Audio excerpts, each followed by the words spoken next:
wall. The fire crackles, throwing golden tongues of light against the canyon walls, painting them with flickering ghosts.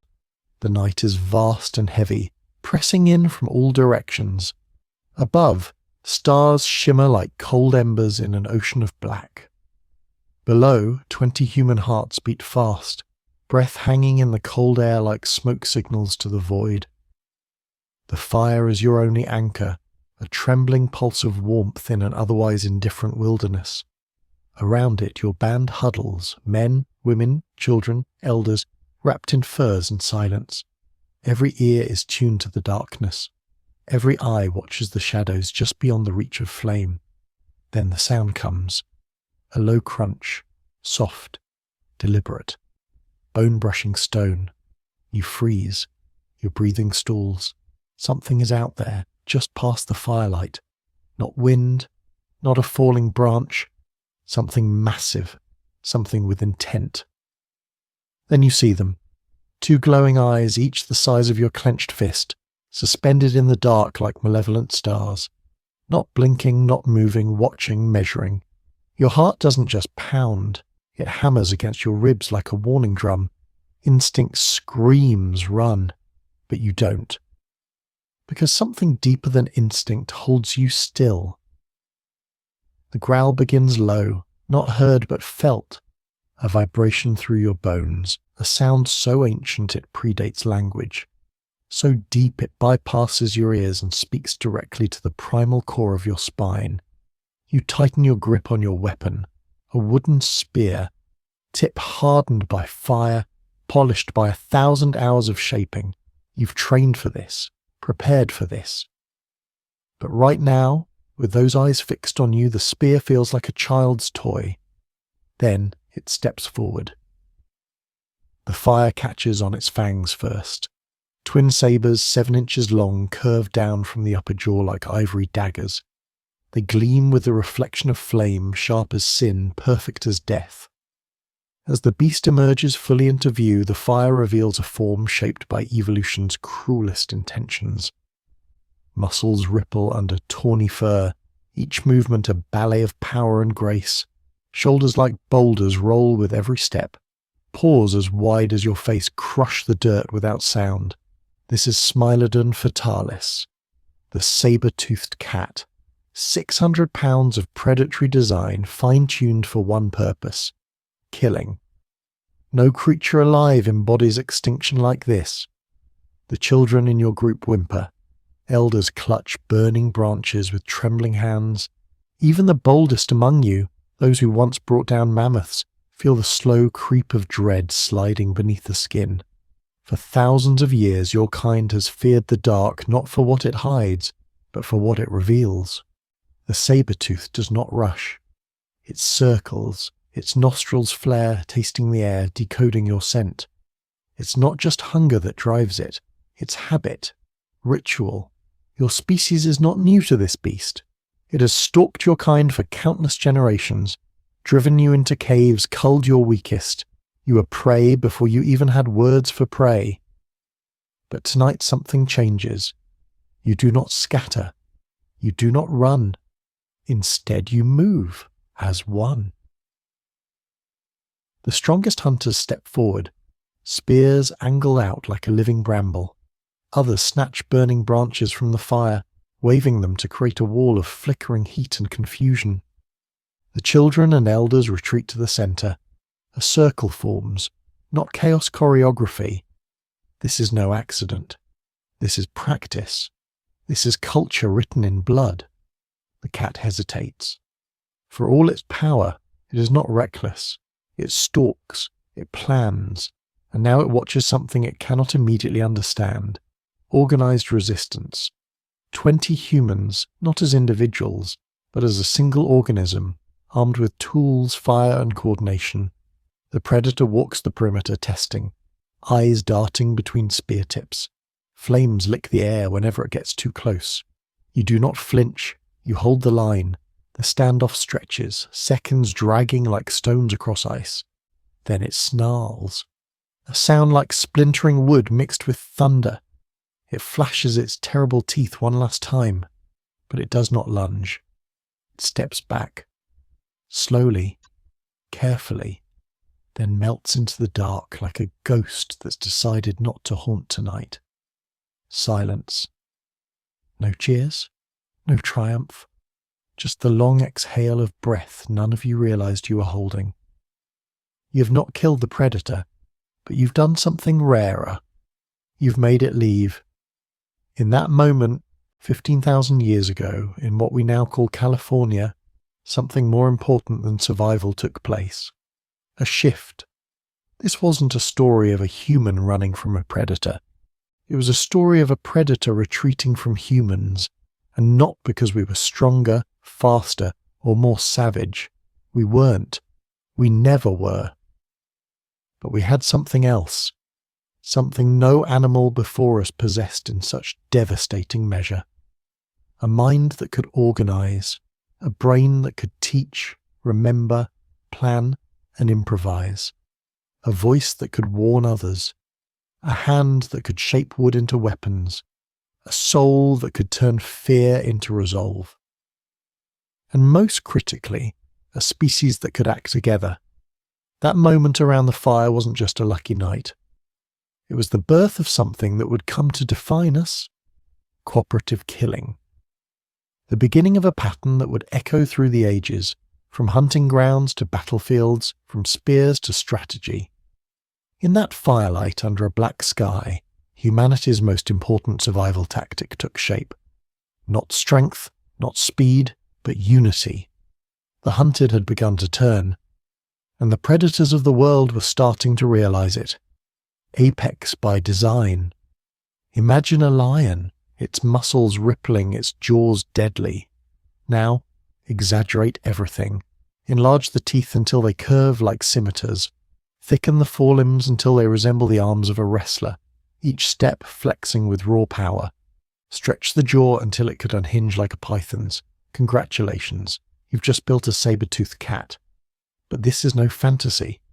This is Smilodon fatalis, and it was real, and it was perfect. Not perfect like symmetry or beauty. Perfect like a weapon honed through millennia of brutal trial and error. Every inch of Smilodon was designed for one singular purpose: to kill quickly, efficiently, and absolutely. We often think of evolution as a steady march toward intelligence. But nature doesn't play favourites. It bets on what works. And 2.5 million years ago, it placed one of its boldest wagers, not on brains, but on brute force perfected through specialization. Let's break it down. The build of a killer. Start with the body. At an average of 600 pounds, Smilodon fatalis weighed as much as modern Bengal tiger, but looked nothing like one. Its frame was compact and thick, with shoulders like anvils and front legs twice the girth of a lion's. It didn't run down prey, it didn't chase, it ambushed. From stillness came sudden violence. That bulk wasn't a liability. It was a grappling system, a way to tackle prey to the ground, using raw strength to pin creatures several times its size. Its claws were not just sharp, they were hooks used to pull prey close and hold it still for the finishing blow. The blow itself, that's where the legend begins. The teeth, saber teeth. You've seen pictures, iconic, terrifying, almost exaggerated in size. But these weren't ornamental. They were surgical instruments evolved to end life with precision. Each upper canine stretched up to 11 inches in some species. Sharpened at the tip, serrated along the edges, they were closer to steak knives than to daggers. They weren't made for chewing or even gripping. They were made to slice through flesh, veins, and windpipes in one calculated strike. And here's the genius. Smilodon could open its jaws 110 degrees, nearly twice the gape of a modern lion. Picture trying to drive a pair of curved swords into a target. That wide-open jaw was necessary clearance to avoid snapping its own weapons during the strike. But that gap created a trade-off. To make room for the fangs, Smilodon sacrificed bite force pound for pound. Its bite was weaker than a modern lion's. So why the massive fangs? Because killing wasn't about pressure, it was about precision. Smilodon didn't crush skulls. It pierced throats, navigating between vertebrae, targeting arteries and windpipes. The kill had to be clean. One wrong angle, one twitch of resistance, and the fangs, fragile compared to modern big cat teeth, could snap like glass. And when that happened, the predator died. This was evolution's high-risk, high-reward gamble. But nature never bets big without giving its player backup. Intelligence in a predator. Smilodon wasn't stupid. In fact, recent studies reveal a startling possibility. It may have been smarter than many modern big cats. Brain cavity scans show enlarged frontal lobes, the seat of decision-making and social behavior. Fossils suggest that some species, like Smilodon gracilis, may have hunted in groups, coordinating ambushes and even caring for injured members. That's not instinct. That's strategy, and it changes everything. Now picture not one saber-tooth, but 3 or 4 stalking silently through tall grass. Each one knows its role. One flushes prey, another flanks. A third waits in ambush. This isn't just power, it's a terrifying fusion of muscle and mind. The 3 giants. North and South America were home to 3 main species, each terrifying in its own right. Smilodon gracilis, the smallest, around 360 pounds, agile, fast, and possibly the most social. Think of it as the saber-toothed scout, leaner, smarter, harder to predict. Smilodon fatalis, the middleweight champion and the most iconic. At 600 pounds, it was optimized for hunting bison, horses, and ground sloths across what is now the US and Mexico. It relied on stealth and strength, ambushing from dense cover. And then there was Smilodon populator, the heavyweight. Some males reached 900 pounds, standing 4 feet at the shoulder, prowling South America like walking extinction. Imagine a grizzly bear with feline reflexes and saber teeth. It was nature's tank, unstoppable in a straight fight, but dependent on very specific conditions: large prey, dense habitat, short bursts of explosive violence. But that specialization came with a cost. While humans were generalists adaptable to many environments, saber-tooths were specialists. Their survival depended on ambush-friendly terrain and large prey populations. And the world was changing. The problem with perfection. For millions of years, this design worked. Smilodon reigned as apex predator across 2 continents. It survived ice ages, droughts, and competition with dire wolves and short-faced bears. But it had one fatal flaw. It could not adapt fast enough. Its strength was its weakness.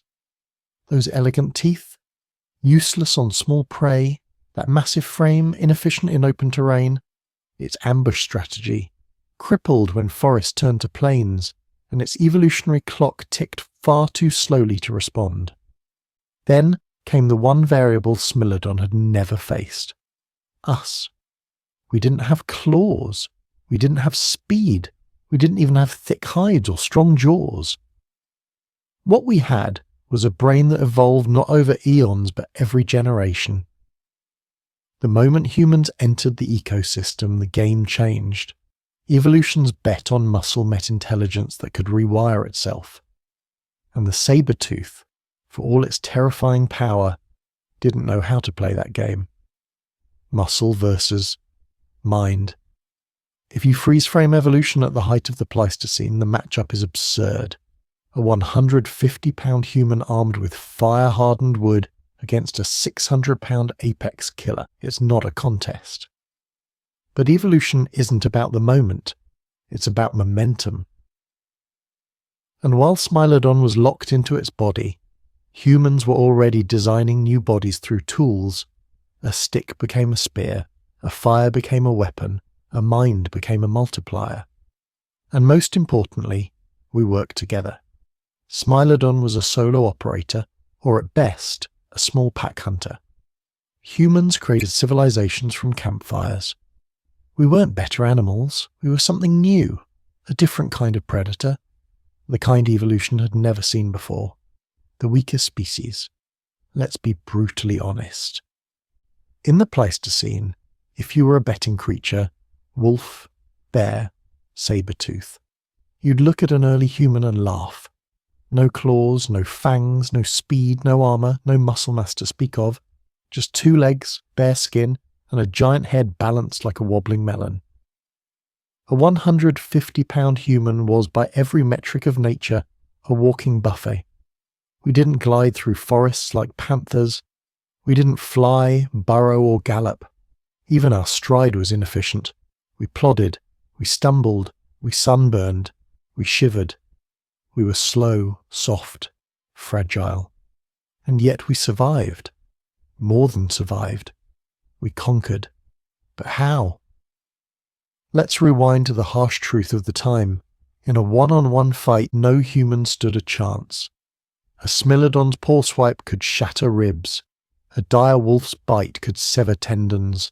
Even the prey animals had horns, hooves, tusks, or raw tonnage on their side. We had none of that. The biology of vulnerability. Start with teeth. Our ancestors didn't have canines designed to tear. We had molars, tools for grinding berries and cooked meat. Our jaws, weak. No carnivore envy there. Now skin, no fur, no thick hide. A saber-tooth's claws could tear through us like parchment. Even a sharp branch could slice us open. Muscles? Embarrassing. Compare human muscle fibre density to a chimpanzee's and it's laughable. A modern chimp half our size can outlift, outclimb and overpower the strongest humans alive. Speed? Our sprint tops out at 12 to 15 mph, maybe 20 if we're Olympic level. Smilodon fatalis could cover 30 miles per hour in 3 bounds. We weren't built to chase or flee. We weren't built to fight or hide. We were biological paradoxes, intelligent prey with no natural defense mechanisms. Nature's dead end. To most predators, we must have looked like evolutionary mistakes. Imagine a lone human barefoot in the grass, facing off against a 600-pound saber-toothed cat.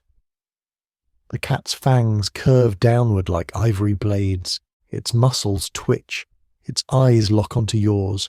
There is no tree tall enough, no cave close enough, no fight fair enough. The outcome is predictable. Or at least it should have been. So why didn't the story end there? Why didn't humans go extinct before we even got started? Because while nature focused on fangs and claws, evolution tried something different with us. It built a brain. And not just a bigger one, a better one. The bet on cognition.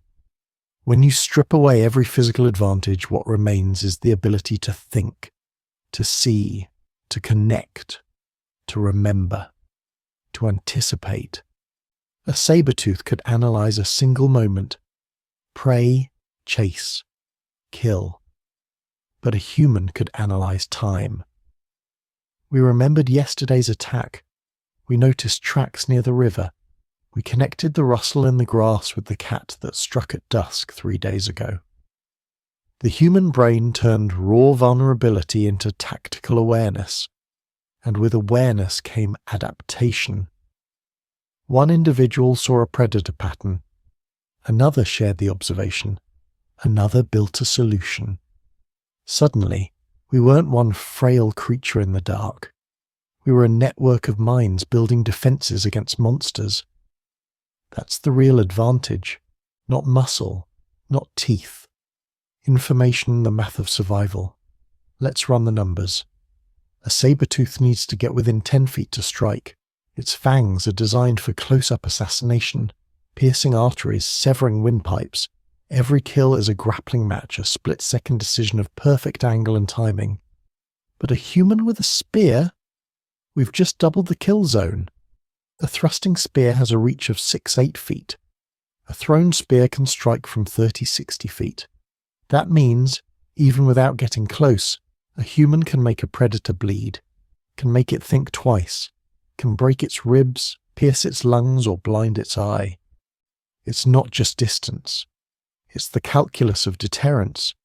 If the saber-tooth makes a wrong move, it dies. Its fangs shatter. it limps away to starve. Its hunting days are over. But if the human misses, they try again. They learn. They teach. They improve. Nature built saber-tooths to win fights. It built humans to change the rules. Cooperation, the hidden weapon. One-on-one, we were doomed. But humans didn't operate as individuals. We gathered. We coordinated. We planned. A group of 20 humans, each with a spear, creates a circle of 160 feet of danger. Add fire. Add raised voices. Add unpredictability. What predator wants to step into that? Saber-tooths relied on certainty, on single-target ambushes, on silent takedowns. They didn't know how to deal with chaos, but chaos was where humans thrived. One screamed, another waved fire, a third flanked, a fourth targeted the eyes. Suddenly, the predator wasn't stalking. It was being stalked. Because the moment we stopped thinking like prey and started thinking like predators, everything changed. The psychology of powerlessness. That shift wasn't just physical, it was psychological. Before weapons, before fire, before planning, our ancestors lived in fear. Every noise was a threat. Every shadow a death sentence. But then, something clicked. The first time a saber-tooth backed down. The first time a group of humans forced a predator to retreat. That was the mental revolution Sigurd. Humans began to walk differently, eyes higher, steps longer. We didn't just react, we chose where to sleep, where to hunt, when to fight. Fear was still there, but it no longer ruled us. Instead, it informed us. Every generation refined the tactics, passed down knowledge, carved it into tools, into stories, into firelit warnings around the campfire. The predator remained deadly. But we were no longer helpless. The paradox of weakness. We weren't supposed to win. By nature's rules, the weak die. The strong survive. But humans flipped the script. Our weakness forced us to innovate. Our fragility demanded collaboration. Our fear birthed strategy. Our helplessness became fuel for invention, community, and culture. Other species had fangs. We had futures. Other species had claws. We had possibilities. The saber-tooth was faster, stronger, deadlier. But it couldn't evolve fast enough to outmatch us. A species that rewrote its survival playbook every single night. The Pleistocene didn't end with muscle triumphing over weakness. It ended with the weakest species becoming the most dominant. Not because we were stronger, but because we were smarter together. The intelligence frontier. It didn't roar. It didn't lunge or claw or bleed. It couldn't outrun danger. It couldn't outrun anything. But it changed everything. Nestled inside a fragile skull wrapped in little more than skin and bone, the human brain was the single most dangerous thing the Ice Age would ever produce. It didn't need speed, it didn't need strength, it didn't even need daylight. It needed time. And time it had. What no other creature had. Every predator on Earth played by instinct. Patterns passed down over millennia, etched into muscle memory. Smilodon stalked. Dire wolves flanked. Cave bears charged. But early humans didn't follow rules. We questioned them. We noticed when the antelope grazed lower on foggy days. We saw the shadows moving just before a predator struck. We remembered the bend in the river where one of us vanished. Where other species reacted, we reflected. That was the frontier. The quiet revolution. The evolution you couldn't see but would echo through eternity. Cognition in a world of claws. To survive the Pleistocene, you needed more than sharp teeth. You needed to understand time. Not the sun and moon kind. The before and after, the why. that maybe that's what separated Homo sapiens from the beasts around them. A predator needed to know what was happening now. But humans? We could remember yesterday. Imagine tomorrow, build a plan, execute it, and then improve it. Instinct, that's cognition. We didn't wait to evolve bigger fangs. We invented ideas. And the moment that happened, the rules of the food chain started to fracture. The pattern seekers. Somewhere in Africa, 400,000 years ago, a child stares at a line of footprints pressed into wet soil. 3 toes, heavy pad, claw marks visible. The child says nothing, but they know. It's near. They back away. The group listens. They change course. They live. That child's brain, barely developed, just did something most apex predators never could. It recognized a pattern, made a decision, and altered reality. And this happened everywhere. In every corner of the world, humans began noticing more than movement. They noticed behavior. A saber-tooth hunted more aggressively near watering holes during the dry season. Dire wolves avoided fires. Mammoths followed predictable migrations.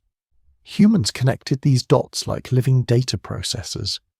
They didn't just learn, they taught. And what one brain noticed could become the survival of hundreds. That was the multiplier. Brains linked by memory, story, gesture. Not one mind, a network of minds. The rise of strategy. Once you understand a predator's pattern, it becomes vulnerable. Once you understand your own, you become powerful. And humans understood both. We built traps before we had walls.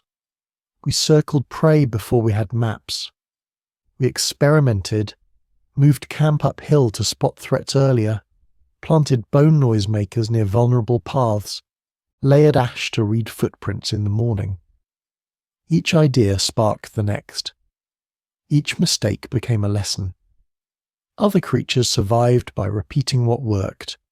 Humans thrived by adapting what failed. We tested, we failed, we refined, we remembered. And each generation stood on the shoulders of those who came before, from firelight to foresight. The flicker of fire wasn't just safety, it was time. Time to talk, to think, to question. The fire extended the day, and with it, cognition. For the first time in history, creatures sat in groups and replayed the past. Where did the beast come from? What sound did it make? Why did it avoid the West Ridge? Each question became a hypothesis. Each answer became a tactic. And so knowledge was born. It wasn't carved in stone. It was passed through whispers, gestures, repetition. By the fire, myths and maps were made. A claw mark in the dirt wasn't just a warning, it was data. Intelligence as a weapon. A saber-tooth killed with fangs. We killed with predictions. A dire wolf had stamina. We had scenarios. Even nature's deadliest killers couldn't plan like we could. That's why we started winning. We understood that predators had weaknesses, not in their claws or their speed, but in their programming. Smilodon charged when prey fled, so we stopped running. Wolves circled left, so we built traps to the right. Bears followed scent, so we masked it with smoke. We weren't just reacting, we were manipulating psychological warfare, a species first. And the battlefield wasn't a plane, it was the mind, the strategic brain. Planning wasn't just for hunting. It became the structure of life. Who guards the camp tonight? Who scouts the river?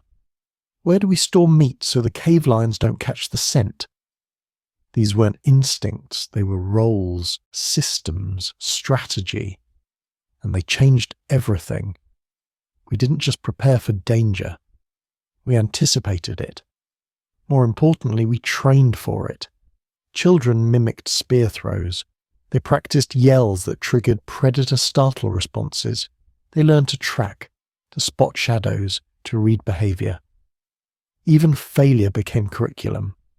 A mistake that cost one life might save dozens the next time. No other species operated like this. Others inherited instincts.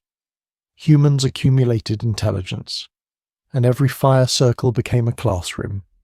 Every kill site a case study, every battle an evolution, not in body but in thinking, outthinking instinct.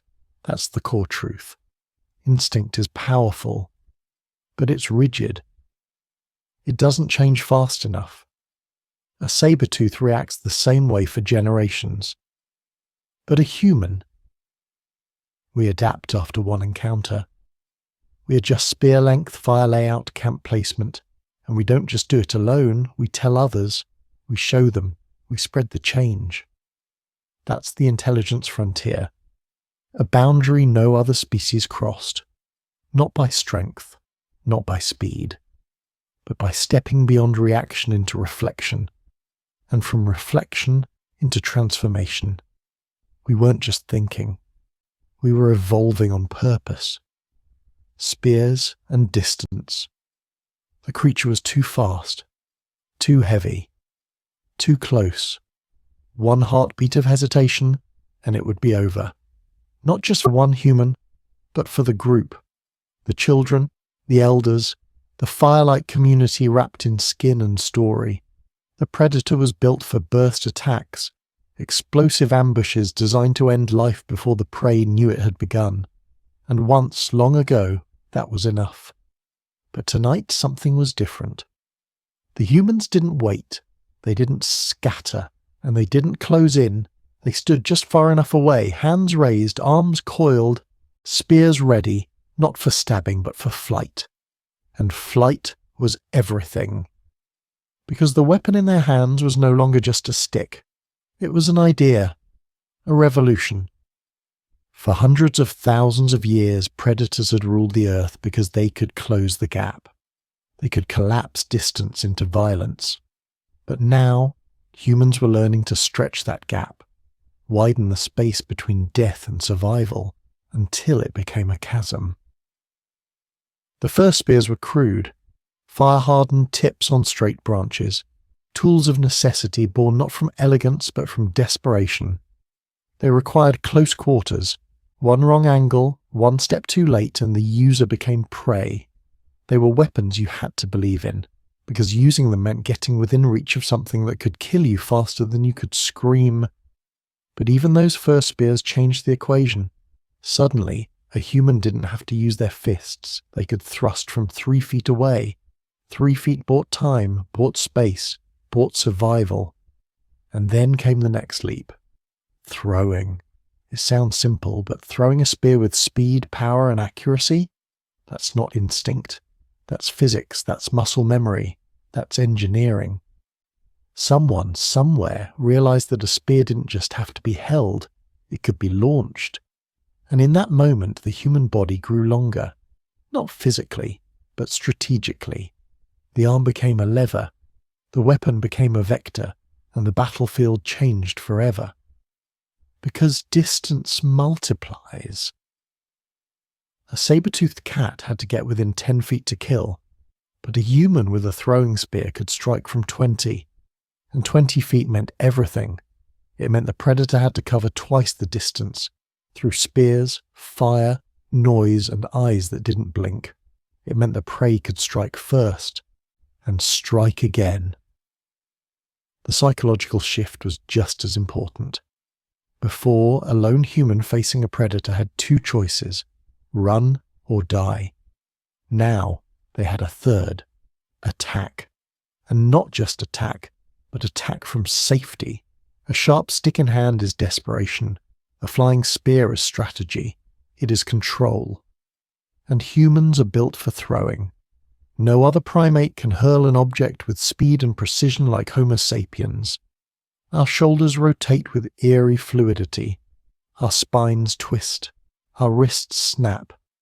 Evolution didn't give us claws, but it gave us the perfect throwing frame. Not by chance, by need. Every failed hunt taught us something. Every successful throw rewired the future. Some spears bounced off bones, others shattered. Some stuck too deep and couldn't be recovered. And so the designs changed. They got longer, slimmer, sharper. We weighted them, balanced them, burned the tips to harden. We shaped them like arrows before arrows existed. And we didn't stop there. The atlatl, a carved piece of wood with a notch, was a revelation. It extended the arm. It turned a strong throw into a deadly one. It added range. It added speed. It added force. It was the first mechanical extension of the human body, and it arrived tens of thousands of years before the wheel. Now a spear could travel 100 feet per second. That's faster than any cat could dodge, and it didn't just pierce. It tore. It bled. It broke things inside predators that had never known fear. Distance wasn't just a measurement anymore. It was a weapon. And predators didn't know how to counter it. Because they couldn't evolve fast enough. While their fangs remained the same for millennia, human spears changed every generation. Blades grew wider for bleeding, tips grew narrower for piercing thick hide. Barbs were added, not to kill instantly, but to tear upon removal. Some spears were built to stick and be retrieved. Others were meant to break off inside the target. There were thrusting spears for the front line, throwing spears for ambush, heavy shafts for mammoths, light darts for wolves. Each design was a conversation between problem and solution. And the more we used them, the more we understood. A saber-toothed cat could only strike what it touched. A human could kill from across a clearing. That changed how we stood, how we camped, how we thought. We no longer built shelters in defensive caves. We built them in open ground, ringed with throwing paths and spear-ready lookouts. We cleared brush, we measured angles, we calculated arcs. We were doing ballistics before the word existed. And that distance changed our posture. We no longer crouched like prey. We stood upright. We pointed. We aimed. And in doing so, we gained more than range. We gained confidence. The spear gave us permission to dream of survival, to believe that maybe, just maybe, we weren't the bottom of the chain, that even the worst predator could be stopped, not by luck, but by intent. And predators noticed. The fossil record shows it. Saber-tooth remains near human camps have spear marks, not scattered, panicked blows, but precise, repeatable punctures, ribs shattered, legs disabled, skull cracks in deliberate lines, not chaos, strategy. And the predators that survived avoided us. They smelled the fire. They saw the ring of sharpened branches. They recognized that humans weren't just dangerous, they were different. Because we didn't just fight harder, we fought smarter. And when one group found a new way to fight, others copied it. The knowledge spread like wildfire. The spear became more than a weapon.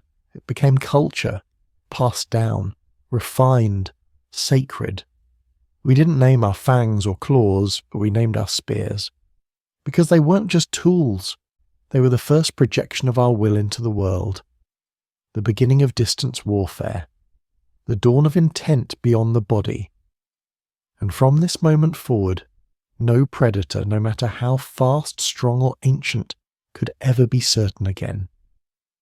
Not with a firelit camp on the horizon, and not with a human holding something sharp, 30 feet away. Fire, the first weaponized fear. It started small. A spark in dry grass, a lightning strike in the forest, flames licking at the trunks of ancient trees while animals fled into shadow. Fire had always existed. It wasn't ours. It was wild, untouchable, a force to run from, to fear, to avoid at all costs, until someone, somewhere, stopped running. That moment changed everything, because fire was never meant to be tamed. It consumes, it destroys, it dances with death in its glow. But humans, the weaker species, had something fire couldn't burn: curiosity. While predators saw fire and retreated, humans crept closer, just close enough, not to fight it, but to understand it. And that understanding became power. At first it was accidental, gathering embers from a lightning-scarred tree, keeping it alive through the night, a borrowed flame. But even that small flicker changed the balance of fear, because suddenly the night was no longer entirely dark. The eyes that once watched us from the forest's edge, glowing with hunger, now blinked against the orange glow. The beast stayed back, not because of us, but because of what we held. Fire didn't just provide warmth. It didn't just cook meat or harden spears. It frightened predators. It reached into the instinctual memory of every beast that had ever run from a wildfire and whispered danger. The earliest fires were not walls. They were signals, warnings written in smoke and heat. To a saber-toothed cat, the scent of fire was chaos, unpredictable, blinding, hot.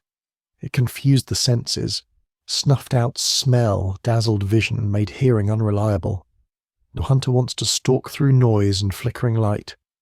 And humans, they learned that quickly. They began placing fire between themselves and the dark, not behind them, not as an afterthought, but as a barrier, a perimeter. It was the first invisible wall. Predators didn't see stone or spear, but they saw flame, and it moved like a living thing, something no claw or fang could kill. It hissed, it spit, it writhed with an energy that demanded respect. And we leaned into that. We made our camp circular, designed not just for gathering, but for defense. Fire became the anchor. Everything radiated out from it. It was warmth. It was light. But most of all, it was a message. This place is taken. This place burns. And predators listened. Because even the apex hunters of the ancient world had no answer for fire. They couldn't stalk through it, couldn't strike from within it, couldn't chase prey past a curtain of flame. The closer they came, the more disoriented they became. Their eyes, built for twilight, squinted and failed. Their noses, so sensitive, choked on the smoke. Fire stripped away their advantage. It didn't have to touch them. It only had to exist. And for the first time, humans became the calm ones in the dark. The flicker of flames turned the hunted into watchers. No longer clinging to rocks or crouching in caves, we sat, backs upright, faces aglow, while the wild world kept its distance. It was more than safety. It was dominance by illusion, because fire didn't make us stronger. It made them hesitate. And hesitation in the animal kingdom is death. Predators rely on certainty, on pattern. Their hunts are built around rhythm and instinct, but fire breaks rhythm. It doesn't behave. It crackles when it should be silent. It flares without warning. Shadows dance unpredictably. Every sense a predator depends on, betrayed by flame. Humans, by contrast, embraced the chaos. We fed the fire with dry grass, resin, bone.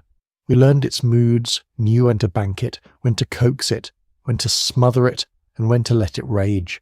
It became our companion, not just a tool, but a partner, one that could ward off more danger than any blade. And with that companionship came strategy. Some groups learned to carry embers, wrapped in bark, tucked in moss. Others made fire on demand by friction, spark, percussion. Suddenly, fire wasn't just a lucky break. It was part of the plan. We brought it with us. Where we walked, fire followed, and with it, fear walked too. But not ours. The predators learned. Slowly, reluctantly. Some approached anyway. Some tested the edge, and some died. Blinded, burned, driven back into the night, bleeding and confused.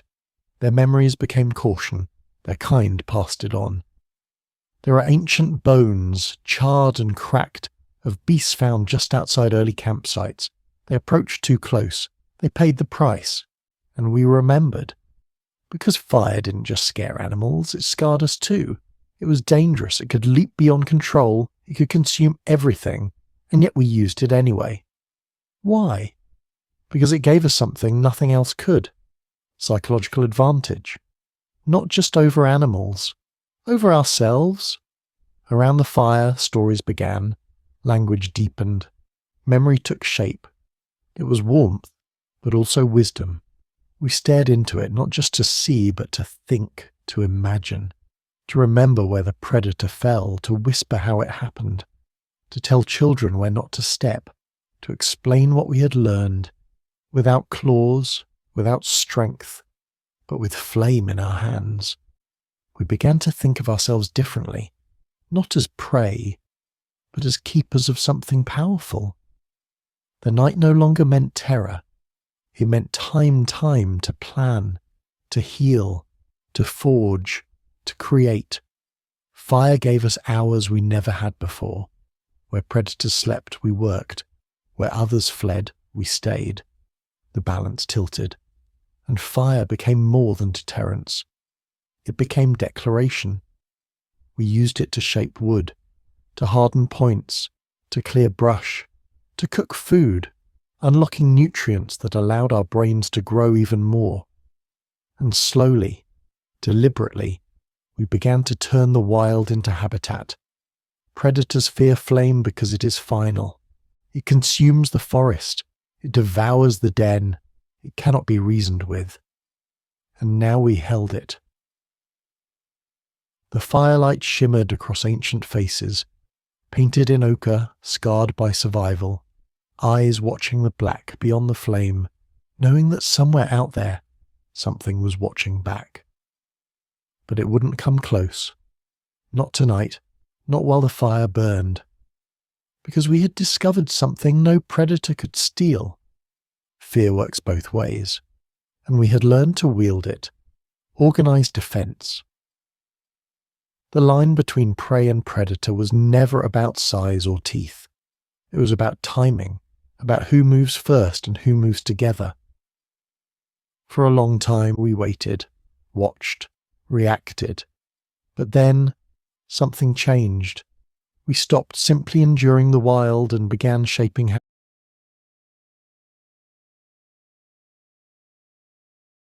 it behaved around us. We started organizing. At first, it was subtle. A man near the fire who always kept a sharpened stick by his side. A woman who never sat with her back to the open dark. Children were ushered inward, protected in the core of the circle, while the strongest minds and eyes took the perimeter. And the perimeter was everything. Our camps were no longer accidents of terrain. They were deliberate, built with purpose. We chose the wind. We read the shadows.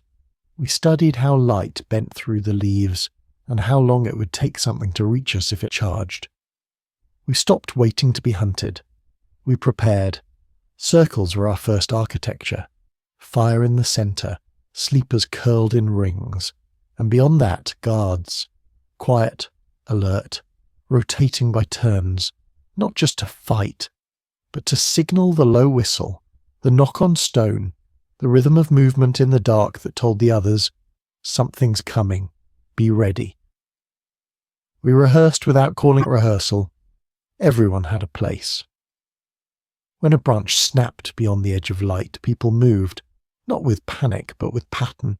The spear passed from one hand to the next, a burning brand lifted high, eyes locked, backs covered.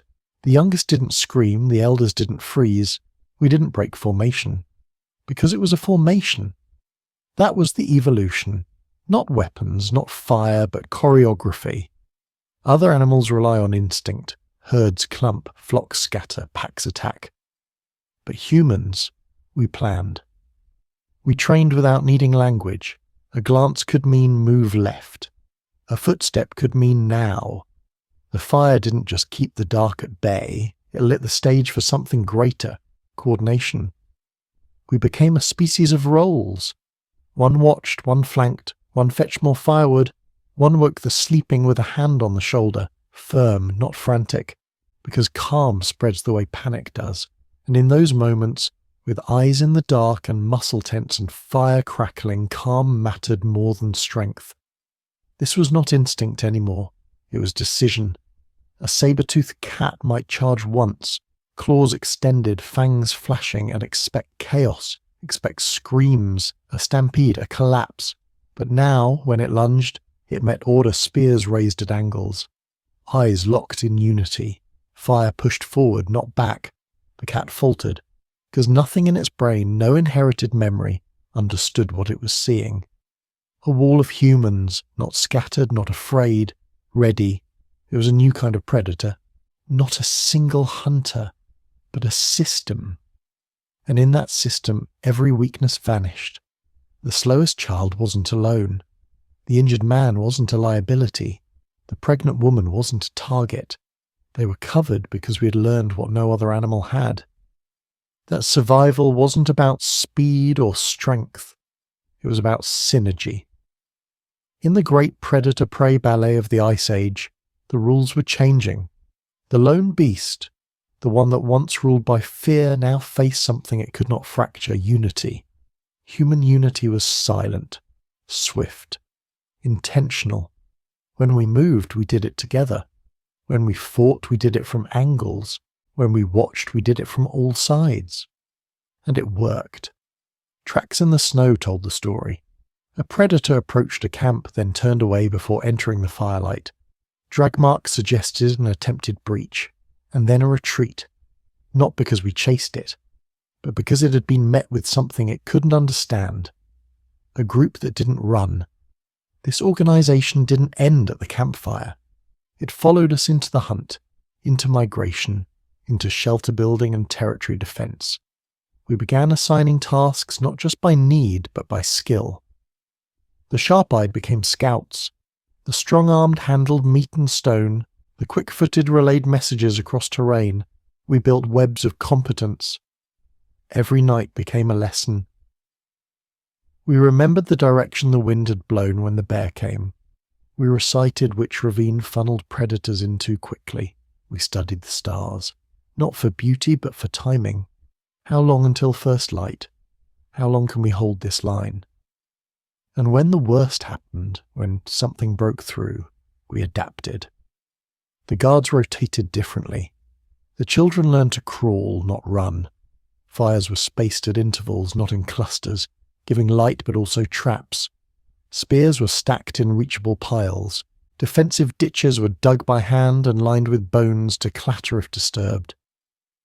We were no longer prey with luck. We were designers of safety.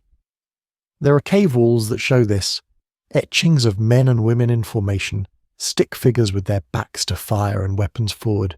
Not just a hunt, not just a story, but a manual, a warning, a memory passed down not through fear, but through instruction. You will stand here. You will watch that way. You will not run. This was the dawn of defense. Not walls of stone, but walls of intent. Thought made visible in how we placed our bodies. Fire was our first line, spears our second, but unity was the third, and it was the one predators never saw coming. We did not wait for attack. We anticipated it. We turned ambush into expectation. And when the shadows moved, we were already in position. The great beasts that once ruled the continents began to sense this, that the balance had shifted, that the easy kill had become the impossible one, that to cross the ring of fire was no longer a hunt, it was suicide. Because inside that ring stood a different kind of creature, not a single being, but a network of brains, of muscle, of memory.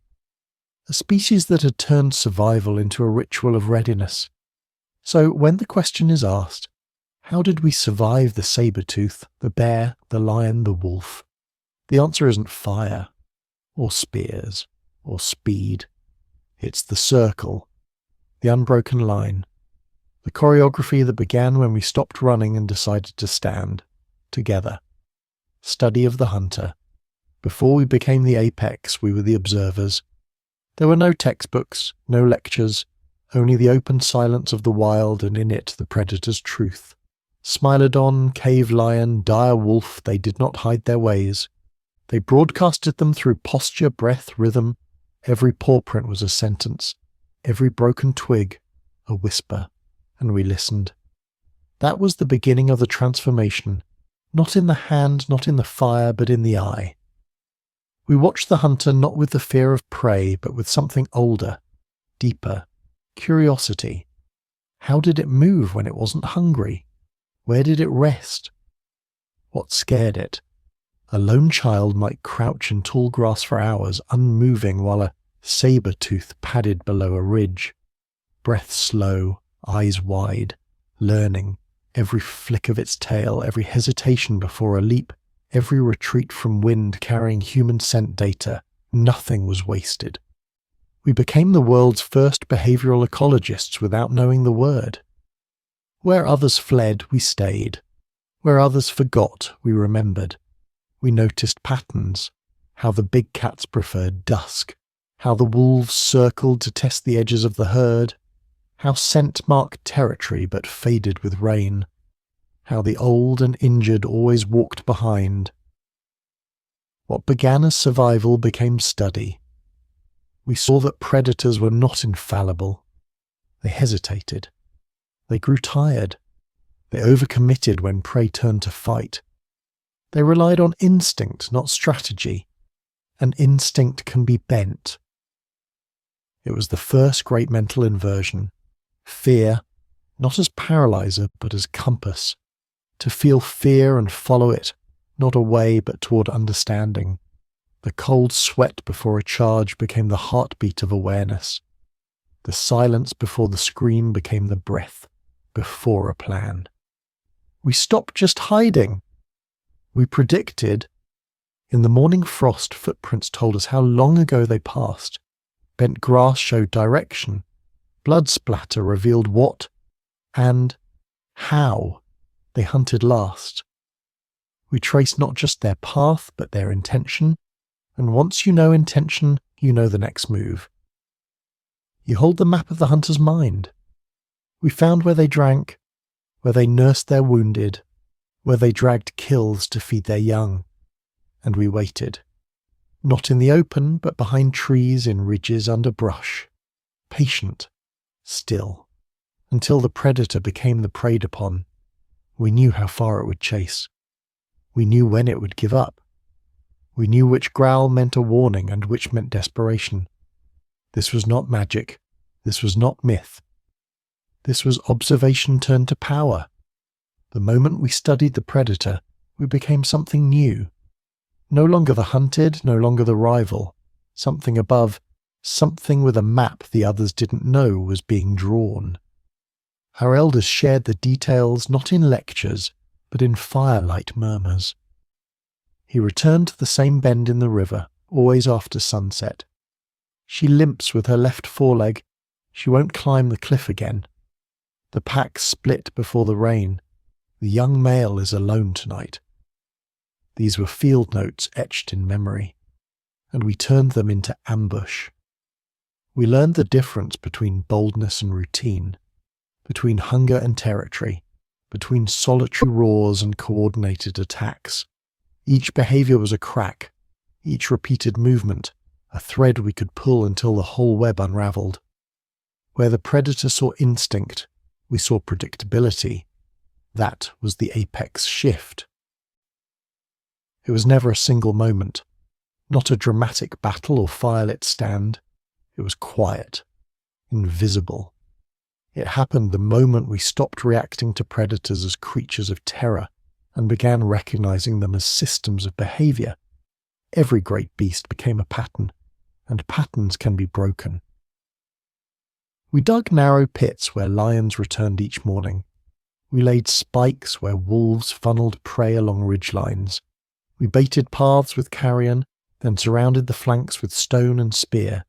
Each time we adjusted. Each mistake became an entry in our mental ledger. The predator, once master of ambush, began walking into ours because the advantage had shifted. Not in claws, not in speed, but in foresight. To outthink is to outlive. The beast had no new tactics, We did. They could not evolve within a generation. We could through communication, memory, teaching. One boy's narrow escape became everyone's lesson. One girl's calm observation became a clan's advantage.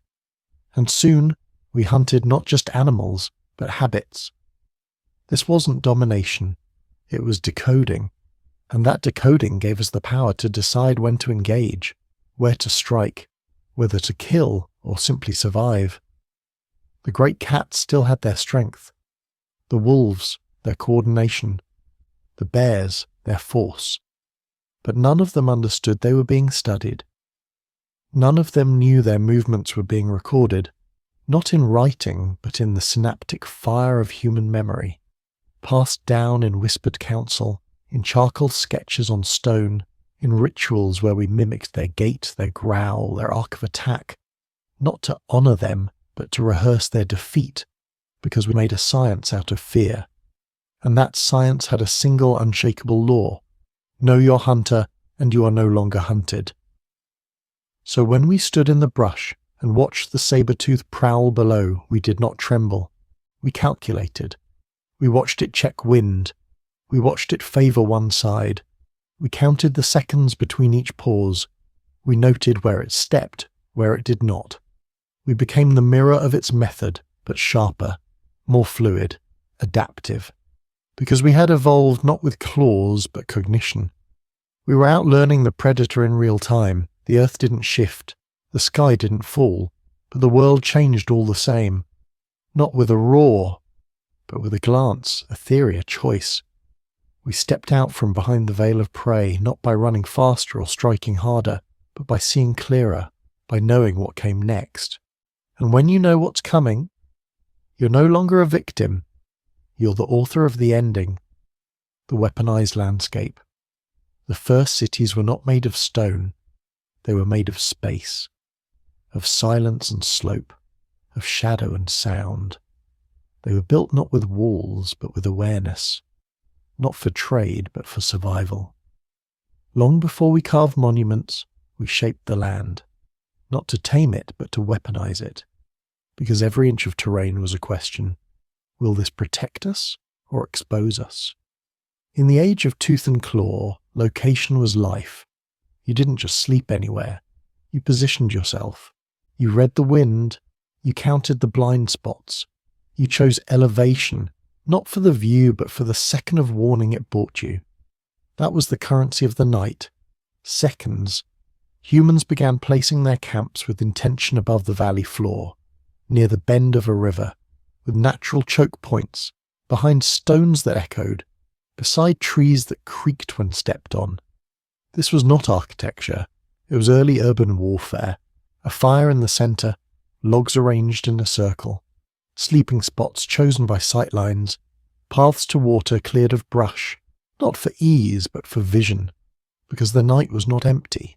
It was filled with breath, with motion, with watchers. So we turned the land into a sensor sticks laid in precise patterns. If one cracked, we'd know. Pebbles scattered on trails, one shift, one grind, and ears perked. Dry leaves stacked deliberately under brush primitive alarms. Every noise had meaning, every rustle had a signal. No longer feared sound, we engineered it. In the darkness, the environment became our early warning system. We didn't invent metal, but we invented silence management. The predator approached, silent, confident, and the forest betrayed it. Snap. A twig, a shift in the wind, the hush of breath across grass, and suddenly everyone was awake. Not panicked, but positioned, spears raised. Eyes wide, fire stoked to flare. We didn't wait to react. We anticipated. The land around the camp wasn't just shelter. It was a machine one designed to amplify noise, to channel movement, to trap predators in their own momentum. We learned how sound bent through trees, how echoes bounced off canyon walls, how a narrow pass became a bottleneck of death if prepared just right. Even the moon was measured, its arc mapped, its light anticipated. On moonless nights we hugged close to the embers. On full moons we patrolled further, daring predators to step into our controlled terrain. This was not instinct. This was design. The slope of a hill became a shield, the curve of a ravine a funnel for ambush. We stacked logs to collapse with a push, hung bones on vines to rattle when brushed, laid thorn branches where soft paws might tread. We constructed vulnerability, not our own, but theirs.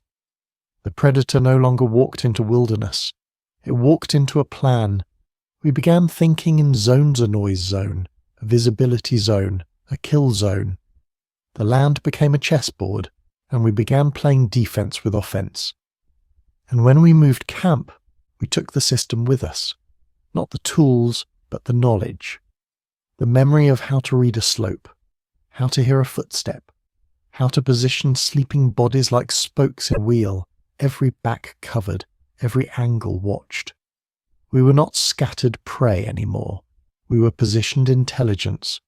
Children learn not just to hunt, but to hear terrain, to place a stone so that it would roll, not sit, to recognize the rhythm of a predator's walk and mimic it with stones to throw them off.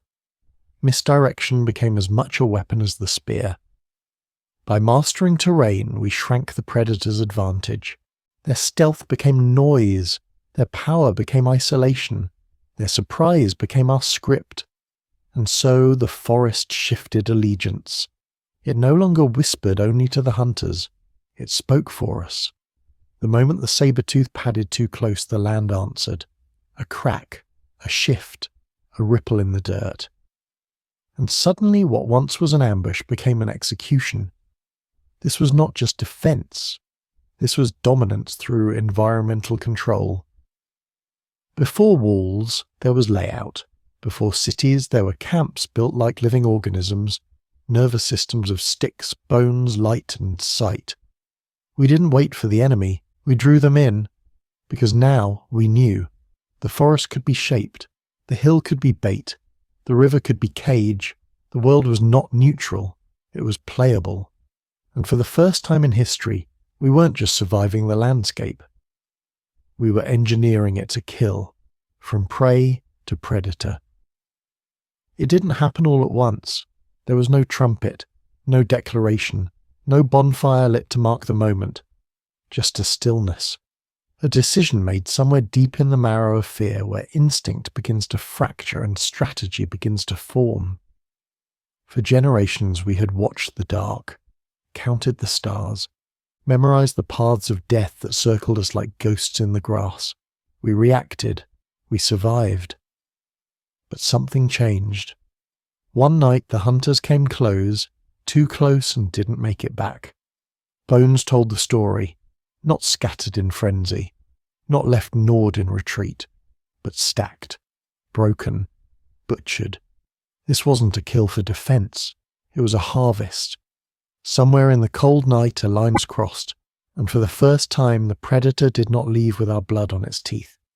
We left with its hide on our backs. The earth remembers. Bones buried in caves speak across millennia. And what they whisper is chilling. Marks of stone tools on saber-cat ribs. Blades flaked for slicing, not smashing. Teeth taken as trophies. Claws strung into necklaces. This was no accident. No lucky victory. It was intent. The hunted had turned to hunter. Because mastery of defense is not a ceiling, it is a doorway. And when the door opened, we stepped through, carrying spears, not to wait, but to strike. We had watched the predators. For generations we mapped their habits, when they hunted, where they slept, how they circled, when they fed. And in knowing them, we learned the timing of their downfall. A den discovered not by scent, but by subtraction, by tracking silence where there should have been noise. A lair approached not in panic, but in silence. Surround it. Wait. Flames in hand, rocks poised, eyes locked. No chase, just inevitability. Predators weren't prepared for pattern recognition. They understood scent, hunger, proximity, but not choreography. And that's what it became, a performance of death. A rehearsal turned into ritual. We didn't just fight predators. We executed them. Not always, not everywhere, but enough. Enough that their numbers fell. Enough that the fear began to shift direction. No longer a one-way mirror. Now the eyes in the dark belong to us. A pride of lions circled a group of humans once, snarling, confident. But they didn't notice the ring of ash on the ground laid hours earlier, didn't see the spears staked upright in the dirt like teeth of the earth itself, didn't hear the faint scrape of stones prepared behind tree trunks. And when the fire burst bright, when the screams came not from prey but from warriors, when the ash turned to embers beneath their paws, they ran. We hunted them, not out of cruelty, not out of rage, but because that's what predators do. Once we learned the rhythm of death, we turned it to our tempo. We didn't need fangs, we had reach, we had fire, we had numbers that moved like a single organism. One distracts, two flank, the third strikes, the fourth ensures it never rises again. The mind, sharpened by generations of fear, had become the most lethal weapon the world had ever seen, and once it tasted blood, it rewrote the script. We were no longer surviving the story. We were writing it. The great cats felt it. The wolves, the hyenas, the bears, they all knew. Their bones show wounds not from each other, but from something else, something smaller, slower, but never alone. A mammoth felled by cliffs it didn't know were planned. A pack of dire wolves poisoned by bait. A cave bear cornered not by accident but by architecture. We made the world our trap, not by strength but by sequence. And the moment we learned that fear could be thrown back, that we could create it, not just feel it, everything changed. Children no longer feared the dark in the same way. They were taught where to stand, how to listen, when to strike. And the firelight became a place of planning, not just protection. Maps drawn in charcoal on cave walls, animal movements carved in lines, a language born not of poetry, but of pursuit. We began to teach each other not just how to run, but how to hunt. The brain had made its choice, not to flee, not to hide, but to ascend. And the apex predator of the Pleistocene was no longer a beast of fang and fur. It walked upright, carried tools, moved in silence, and left footprints where once it left none. It wasn't just evolution, it was a decision. We had crossed the line from prey to predator, and there was no going back. Cracks in the fangs. Every apex has a flaw. Even gods bleed somewhere. For all its size, for all its rippling power and bone-splitting jaws, Smilodon carried a secret. Not in its roar, not in its strength, but in its teeth. Those legendary canines, the sabers that crowned its name, were both its glory and its curse. They were not tools of versatility, they were scalpels, finely tuned for one purpose, precision death. Pierce the neck, collapse the windpipe, let silence fall. But the sabers were fragile, too long, too thin, too exposed. They could shatter. And when they did, Smilodon didn't just lose a weapon, it lost its identity. Humans learned this not by accident, but by obsession. We watched, we waited. We studied every kill, the way Smilodon leapt, the angle of its jaws, the specific second it committed. And in that moment, mid-air, sabers wide, it was vulnerable, because it had no plan B. Its muscular build gave it strength, but not endurance. Its massive forelimbs allowed it to pin prey, but not to recover quickly if it missed. It couldn't chase. It couldn't adapt. Smilodon was a sprint, not a marathon, a flash of violence, not a sustained war. And when humans turned that burst into a trap, the predator became prey. Step 1. Bleed its energy. We didn't face it in the open, we lured it into fatigue. Noise here, fire there, a distraction to the left, a shout to the right, a darting child who never ran alone. Let it charge, let it burn calories, let it breathe heavier than it should. Then, Strike not at the sabres but at the lungs. Smilodon had no armour there, no instinct to defend the soft ribs beneath its shoulders. A well-thrown spear didn't need to kill, it just needed to make breathing a choice. And a predator that hesitates dies. Next, the legs. Not to immobilise forever, just enough to stagger, to tilt the balance, to shake the choreography of its attack. Smilodon relied on symmetry, both paws, full weight, clean pounce. Disrupt that and the sabre couldn't find its mark. It would strike too wide, too low, or worst of all, strike bone. And if those fangs hit bone at the wrong angle, they cracked like glass. It happened more than once. We know this not from story, but from skeletons. Sabres snapped halfway. Clean breaks, infections in the jawbone, starvation. The end. And that was the moment we seized.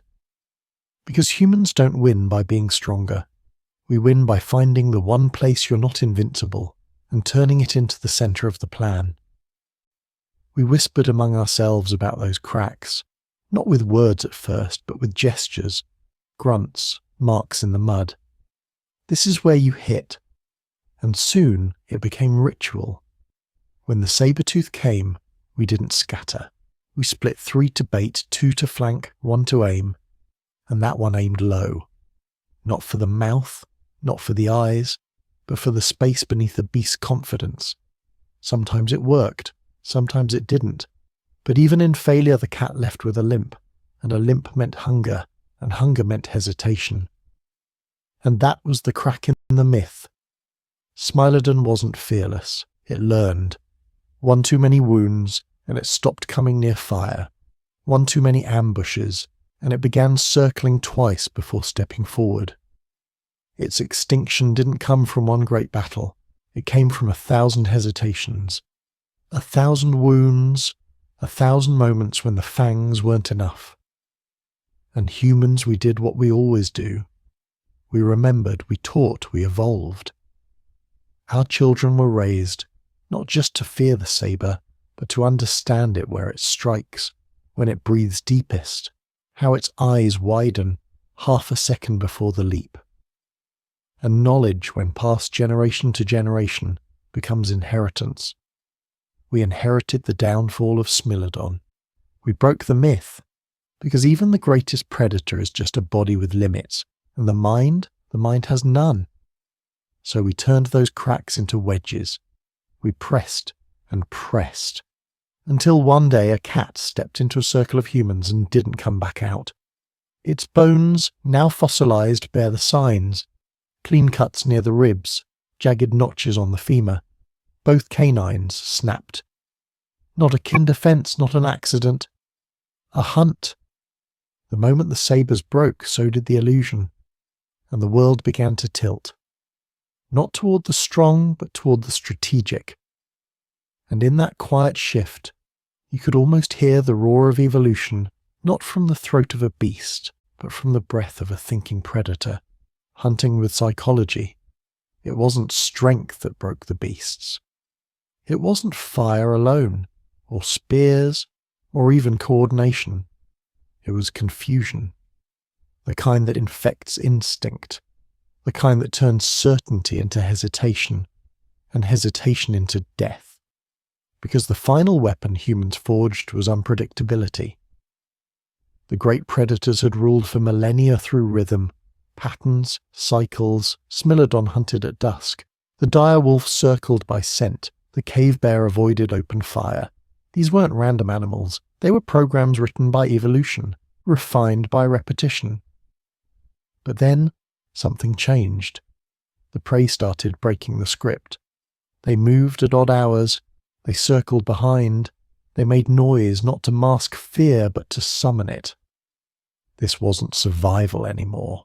It was psychological warfare.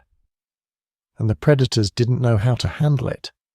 Smilodon's strength meant nothing if it couldn't commit to a pounce, if the prey no longer fled in the direction expected, if spears came from up in the trees, not from the ground. And more than that, there was a new kind of presence in the forest. Human scent. Not the scent of sweat or panic, but of intent. We left it in rings, We marked paths we didn't take. We stood in places we didn't hunt from, just to be seen. We let the predators know we were there, but not why. That was the terror. Because the predator's confidence is its calibration. It needs to know, where are the weak? When are they exposed? How will they run?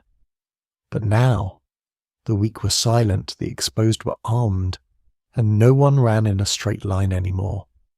We weaponized erratic behavior, one moment laughing children, the next stillness like stone, a fire crackling in a clearing with no one around, a trail of bloody meat that led not to a kill site but to an ambush. The forest became a theatre, and humans were the actors. Predators watched from the shadows, but the play didn't make sense anymore. It didn't follow instinct. And instinct betrayed becomes fear. Because Smilodon never had to second-guess before. It leapt because it knew now, it wondered. What if the child was bait? What if the fire was a trap? What if the meat was laced with thorns, or the stillness hid sharpened sticks? Anxiety crept in like frostbite. Not enough to kill outright, but enough to change behaviour. The cats stopped approaching campfires. They widened their patrols. They waited too long. They missed their window. Hunger followed. A few days without meat, a dull edge to a pounce, a falter in the leap, and humans noticed. Because we always noticed. Our minds recorded every pattern and every break in pattern. We were not faster, not stronger, but we were watchers, chroniclers of the wild. We knew when a predator was nervous, when it circled wider, when it hesitated at a stream it used to cross with confidence. And that hesitation was blood in the water. We stalked them as they once stalked us. We mirrored their routes, left faint human tracks near their dens, not to attack but to unsettle. It wasn't just war, it was theatre of the mind. And slowly, those apex predators once gods of the Pleistocene became ghosts in the trees. Some fled entirely. Migration maps show a quiet retreat, not from drought or cold, but from us. Their territories shrank, encounters dropped, kill counts faded.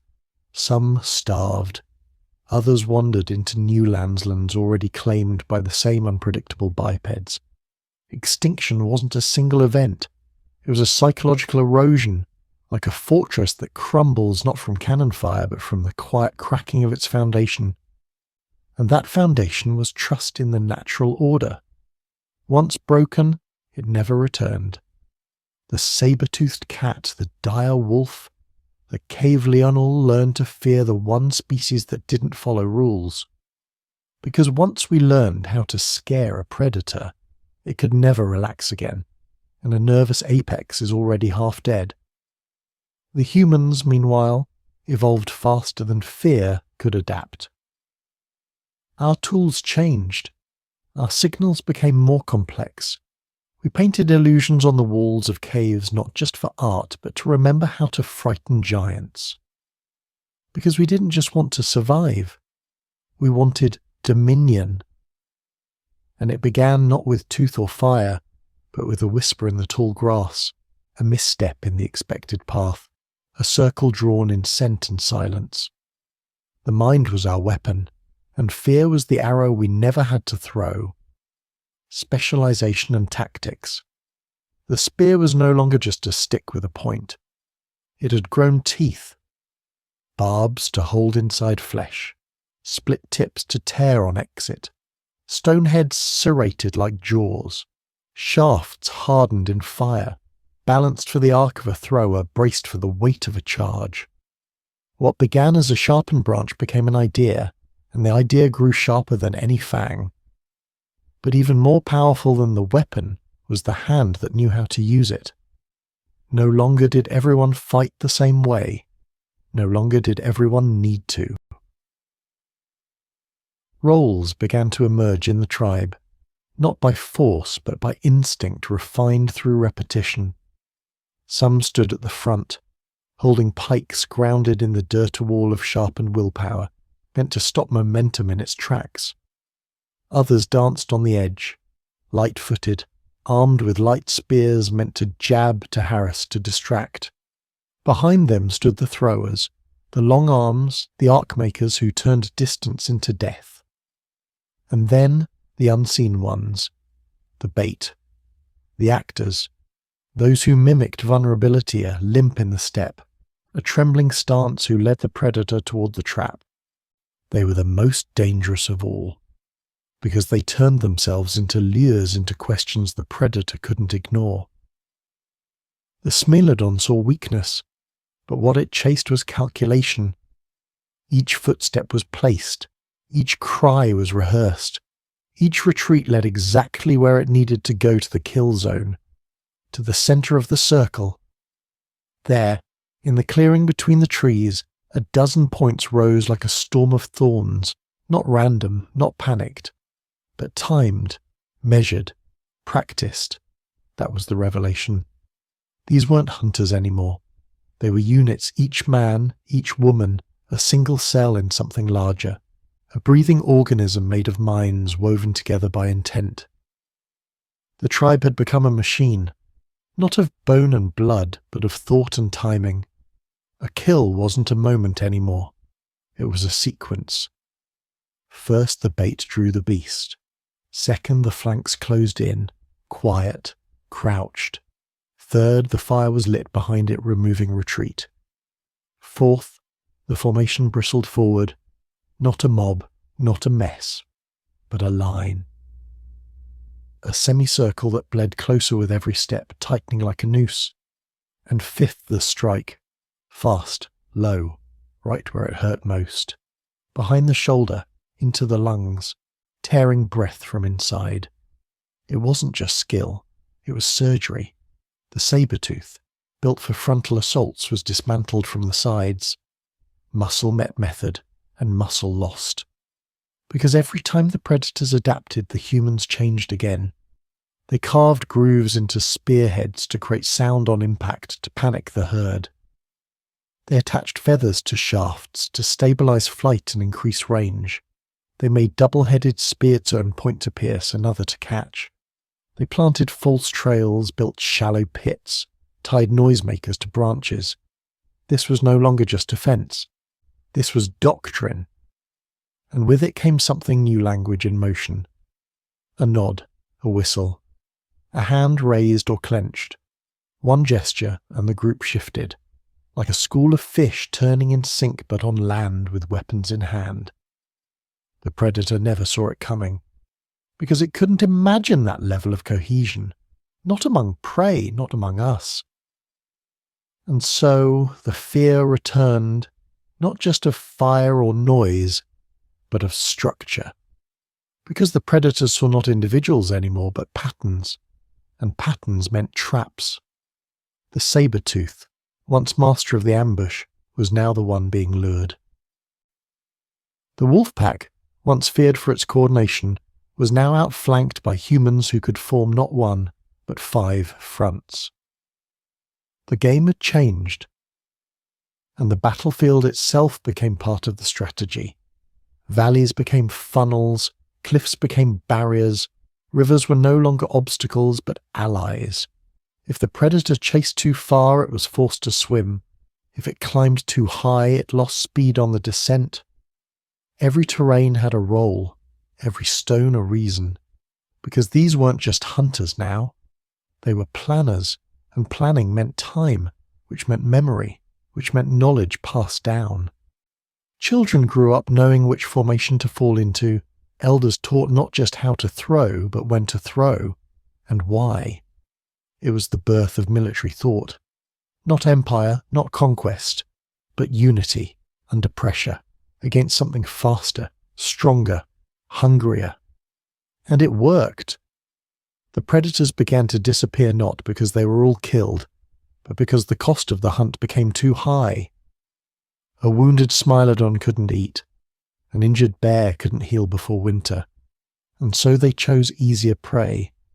And slowly that prey became harder to find. Because humans didn't just survive. They took the space once held by apex beasts, and filled it with intention, with roles, with designs, with rehearsed chaos.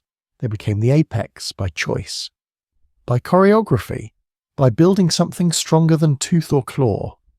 They built the kill before the kill happened. And by the time the predator saw it, it was already too late. Know thy beast. You can't defeat what you do not understand. Before the kill, before the spear, before the fire crackled into the dark, there was observation.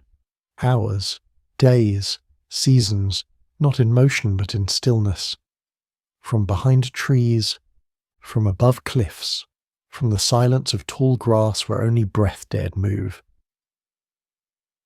The human eye, though poor in the dark, grew sharp in habit. Every shift of weight, every flick of tail, every footprint in the mud became a sentence, a story, a strategy waiting to be written. Because not all saber-tooths were the same. To the untrained they were monsters. To the thinking mind they were individuals. Patterns, predictable, tactically exploitable. The first lesson, gracilis, Smilodon gracilis, the lightest, the fastest, built not for overwhelming power but for the sudden strike. It hunted in open woodlands and scrub, where speed mattered. Its teeth were thinner, its body leaner. It vanished into the brush and reappeared in a blur, like lightning through bone. But it had a flaw. Gracilis needed momentum. Without space to run, it lost its gift. So the humans adjusted. They baited it into gullies, narrow ravines where its sprint became a stumble, where the ambusher was ambushed, where a single misstep meant the weight of stones tumbling from above. Speed was useless in a trap shaped like the earth itself. Then came Fatalis, Smilodon Fatalis, the icon, the textbook terror, heavier than Gracilis, slower, but terrifying in sheer brute. It wasn't speed that made Fatalis deadly, it was the drop. The way it launched from above, crushing prey beneath hundreds of pounds of muscle and fang. Its ambush was a fall, not a chase. But Fatalis had another flaw. It needed cover, it needed height, and once it committed to a leap, it couldn't stop. So the humans adapted again. They cleared trees near camps, flattened the perimeters, made false ledges that looked like vantage points but led to dead ends. When Fatalis leapt, it found not flesh but empty ground, and before it could rise, the spears were already waiting. Gravity became its enemy. But none of them commanded more dread than Populator. Smilodon Populator, South America's titan, a beast that rivaled bears in size, that brought down prey larger than itself. It did not hunt in silence, it announced itself. Roars across the pampas, thick paw prints the size of human heads. Populator didn't need surprise, it was the surprise. It broke ribs with its forelimbs, crushed throats with a single bite. It stalked in pairs, sometimes more. The people of the southern lands didn't flee. They watched, and they noticed something strange. Populator left territory marks, scent lines, scratches, paths it walked again and again. It had ritual. Territory mattered, borders mattered, and like any empire, it had limits. The humans responded not with walls, but with routes they mapped where Populator fed, where it rested, where it avoided in dry seasons. Then they did the unthinkable. They entered that space, not blindly, not proudly, but to learn. They left bones deliberately arranged, placed fire pits where the wind would carry the scent. They disturbed nothing else. And the Populator responded by avoiding those areas, not out of fear but caution. Because even giants have memory, and memory makes hesitation. In time, humans made those hesitations permanent. They didn't need to kill every beast. They just needed to redesign the map, not with fences, but with presence. And so, region by region, predator by predator, the human mind expanded like a net. "Know thy beast," they whispered to each other. "Name it, track it, think like it, then undo it." In colder lands where Gracilis prowled silently between pine and snow, the humans moved noisily on purpose, herding it toward crevices they had prepared in advance. In the golden grass of open plains, Vitalis would circle low brush. But there, humans planted spikes beneath leaves, waiting for paws to find what eyes could not see. In the humid jungles where Populator thrived, tribes sang at night, not for ritual but for warning, not to each other but to the beasts who listened. And in time those songs drew invisible lines across the land. "This is ours. That is yours. Cross at your peril." And with every successful encounter, humans began recording, not in writing, not in symbols, but in ritual, in stories, in mimicry. The old man who limped during the hunt became the teacher for the next generation of betas. The child who watched prints with uncanny clarity grew into the tracker, the guide, the map maker of muscle. No one had every skill, but together the tribe had all of them. And in this way, specialization was not just about the spear or the circle, it was about knowledge, passed mouth to ear, bone to hand, across campfires and generations, because it was never just about killing. It was about learning to speak the language of the predator not with words, but with motion, with placement, with silence. To watch its body the way it watched yours. To study fear not as a victim, but as a tool. To understand not only the muscle in front of you, but the instinct behind it. Because survival wasn't about power, it was about precision, and precision came only from knowing what stood across from you. What hunted you? What made you run? Until one day you stopped running and started planning. The predator didn't vanish overnight, but it began to change. It became rarer, more cautious, more selective. It looked into the shadows and sometimes saw nothing and still turned away, because the balance had shifted. The prey no longer moved in fear. The prey understood, and once that happened, there was no going back. Strategic expansion. It didn't begin with a declaration. There was no line drawn in the sand, no horns, no drums, no banners unfurled in the rising sun. It began with a fire that stayed lit one day longer, a shelter that wasn't dismantled by morning, a footprint that was not just passing through but returning. The moment humans stopped wandering and started claiming was the moment everything changed. Not with violence, but with intention. They had spent generations reacting to the rhythm of the beasts. Now they began composing the rhythm themselves. The first signs were subtle. A second camp just beyond the river, closer to the trees where the deer gathered. A third fire pit halfway up the slope, where once they had only dared to hunt, never sleep. They moved outward like ink in water, slow and spreading, not chaotically, but with strategy. They knew the territories of Smullerden like a second skin, where they nested, where they stalked, where they avoided because something had once gone wrong. So the humans leaned into those ghost stories. They settled first in the cracks of predator memory, the places where a cub had vanished, where a hunt had failed, where the scent of burned hair still lingered from an ancient trap. The saber-tooths remembered, not as we remember, with dates and words, but with instinct, with tension in the muscle, with a quiet refusal to step beyond an invisible threshold. Humans built their homes on those thresholds, but they didn't just occupy, they conditioned. Each expansion came with noise, with dancing shadows, with smells that clung to bark and rock. The predators who circled in the dark no longer found silence. They found echoing songs, rattles made of bone and stone, shifting walls of smoke and laughter. The humans were not hiding anymore. They were announcing, not arrogance, but calculation. Because with each new settlement, they weren't just gaining ground, they were reshaping the predator's mind. And as those minds changed, so too did the balance. Some saber-tooths grew bolder, driven by hunger, by desperation, by the unnatural spread of fire, but they were met not with fear, but with choreography.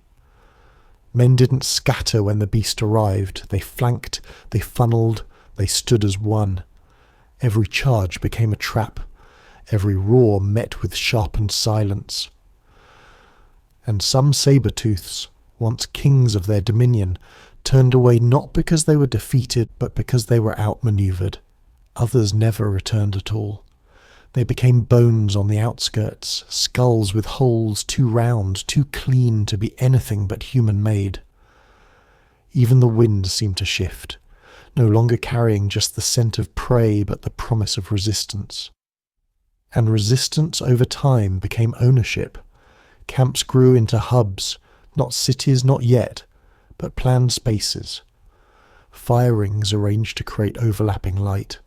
Sleeping shelters placed at angles to reduce blind spots. Food stores elevated, buried, protected. The terrain itself became an extension of the human body. Valleys turned into echo chambers. Cliffs became watchtowers. Streams rerouted to guide animals and predators away. It was no longer just survival. It was terraforming by thought. And it worked. Not because the saber-tooth grew weaker, but because it grew uncertain. Its confidence fractured, its patterns unravelled. Where once it had ruled by instinct, now it second-guessed its steps.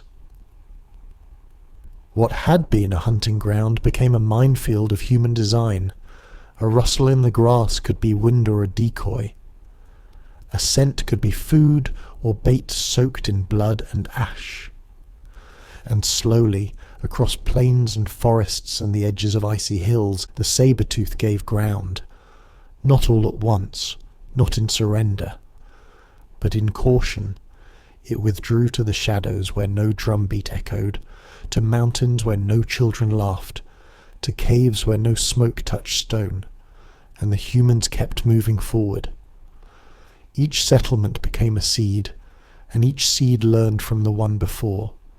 They refined their tactics. Sent runners ahead to map predator behavior, sent scouts to watch for changes in patterns, left signals and marks for each other, silent language etched in stone. They adapted faster than the beast could respond. Because evolution through flesh was slow, but evolution through culture was fast. Memory was no longer carried in blood alone, but in story. A scar became a lesson. A near death became a teaching. A howl in the night became a warning repeated around fires. Knowledge became portable. Tactics became tradition. And with it came permanence. There was no need to conquer with numbers, only with understanding. One saber-tooth could command 10 miles with its fear, but one fire, one coordinated camp, could erase that fear like chalk in the rain. And as these lines were drawn and redrawn as territories shrank and expanded, in flickering flamelight a question began to fade from the human mind. Not will we survive, but how much more can we take? It was not arrogance. It was momentum, not driven by rage or conquest, but by the absence of fear. The saber-tooths were still dangerous, still deadly, still deserving of respect. But they no longer owned the world. They shared it, reluctantly, unequally, and unknowingly on borrowed time. Because once humans learned to shape not just stone or wood, but behavior, the game was no longer about killing what threatened them. It was about designing a world where those threats no longer made sense. And so, the map changed, not by war, but by strategy. The apex had shifted, and the predators, once unquestioned in their dominion, now moved carefully in a world that no longer answered to them. Fossils and the final hunt. Beneath the traffic of modern Los Angeles, Beneath the skyline and sprawl there is a place where time congealed into tar, a place where the earth kept its receipts. Rancho La Brea, the pit that swallows millennia, a black mirror that does not reflect but remember. And in that mirror the story does not begin, it ends bone by bone, tooth by tooth. The fossil record speaks, but only if you listen without arrogance. This was no battlefield. It was a trap, a stage for the last great act of the Ice Age hunters, and they're hunted. The tar didn't discriminate. It devoured deer and mammoth, ground sloth and bison, but above all it devoured predators, dire wolves, American lions, and saber-toothed cats. Smilodon fatalis, so many, too many, more than should be, because apex predators do not gather like cattle unless something has changed. They died in groups, drawn by cries of prey already caught, only to join them in stillness one after the other. A pile of hunger turned to stillness, preserved in liquid death. But in that entombment lies the whisper of something deeper, the end of confidence. The fangs, the claws, the power, it was all there, fossilized and gleaming, but so were the cracks. And more telling, so were the marks, cut marks, precise, intentional, etched not by tooth but by thought. Stone tools had kissed these bones, sliced through tendon, shaved flesh, harvested marrow with surgical clarity. These weren't the leftovers of scavengers, these were kills, isotope analysis, chemical signatures. They revealed the meals behind the myths. Some smilodons had starved even in prey-rich regions. Why? Because humans were interfering, not randomly, not recklessly. They were managing the ecosystem, manipulating the flow of meat and movement. They weren't just stealing kills, they were starving competitors. They had learned not just how to fight predators, but how to outlast them. Control the herds, monitor migration, watch the watering holes. Smilodon could not adapt fast enough. The tar pits recorded the chaos, but nearby the camps recorded the strategy. Fire rings, butchered bones in patterned clusters, stone flakes still sharp after 10,000 years. This was no accident. This was an occupation. The humans had learned that to kill a predator you don't need to face it fang to face. You can bleed it without drawing blood. You can pull the thread of its world until it unravels. Some of the most haunting finds at La Brea aren't the skulls, but the trauma. Fractures in ribs, healed wounds in femurs, signs of injury that never quite mended. Smilodon had been attacked before, not by claws, but by coordinated human fury.